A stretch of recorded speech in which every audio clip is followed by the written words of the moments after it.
Working the Brew-Day queue in KettleiQ. In this short training, I'll show you today's scheduled brews in order, how to open a brew's checklist, log your actual readings, and complete a brew so it becomes a new batch. Let's take a look. You'll find this under Production, Brewing, from your dashboard. Here's exactly what's scheduled to brew today, in order, pulled straight from the Brew Calendar.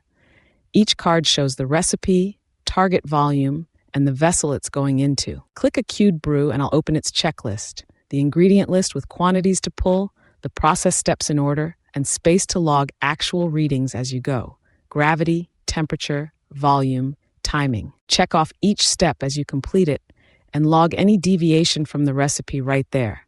A substituted ingredient, a longer boil than planned, so it's captured for that batch's record instead of relying on memory later. When the brew's done, hover Complete Brew. I'll create the new batch and drop it into the batches list at its next stage, ready for the cellar crew, and the queue advances to your next scheduled brew of the day.